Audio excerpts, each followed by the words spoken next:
திருப்பாடல் 25. வழிகாட்டி பாதுகாக்குமாறு வேண்டல். ஆண்டவரே, உம்மை நோக்கி என் உள்ளத்தை உயர்த்துகின்றேன். என் கடவுளே, உம்மில் நம்பிக்கை கொள்கின்றேன். நான் வெட்கமுற விடாதையும் என் பகைவர் என்னை கண்டு நகைக்க விடாதையும்.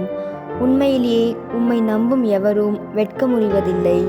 காரணமின்றி துரோகம் செய்பவரே வெட்கத்திற்கு உள்ளாவார். ஆண்டவரே, உம் பாதைகளை நான் அறிய செய்தருளும். உம் வழிகளை எனக்கு கற்பித்தருளும். உமது உண்மை நெறியில் என்னை நடத்தி எனக்கு கற்பித்தருளும். ஏனெனில் நீரே என் மீட்பராம் கடவுள். உம்மையே நான் நாள் முழுவதும் நம்பியிருக்கின்றேன். ஆண்டவரே, உமது இரக்கத்தையும் உமது பேரன்பையும் நினைத்தருளும். ஏனெனில் அவை தொடக்க முதல் உள்ளவையே. என் இளமை பருவத்தின் பாவங்களையும் என் குற்றங்களையும் நினையாதையும். உமது பேரன்பிற்கேற்ப என்னை நினைத்தருளும். ஏனெனில் ஆண்டவரே, நீரே நல்லவர். ஆண்டவர் நல்லவர், நேர்மையுள்ளவர். ஆகையால் அவர் பாவிகளுக்கு நல்வழியை கற்பிக்கின்றார். எளியோரை நேரிய வழியில் அவர் நடத்துகின்றார். எளியோருக்கு தமது வழியை கற்பிக்கின்றார்.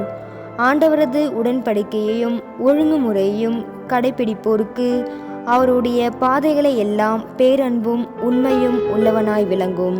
ஆண்டவரே, உமது பெயரின் பொருட்டு என் குற்றத்தை மன்னித்தருளும்.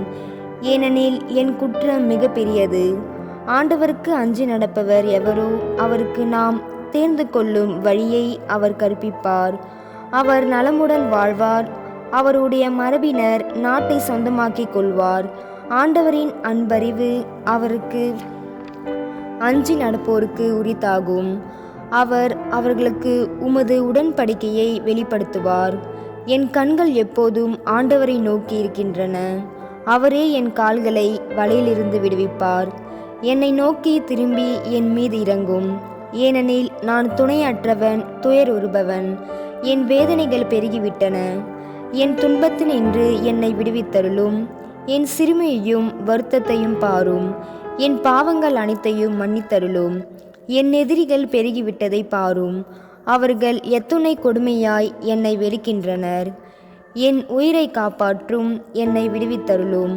உம்மிடம் அடைக்கலம் புகுந்துள்ள என்னை வெட்கமுற விடாதையும். வாய்மையும் நேர்மையும் எனக்கு அரணாய் இருக்கட்டும். ஏனெனில் நான் உம்மையே நம்பியிருக்கின்றேன். கடவுளே, இஸ்ரேலரை அவர்கள் படும் துன்பங்கள் அனைத்து நின்றும் மீட்டருளும்.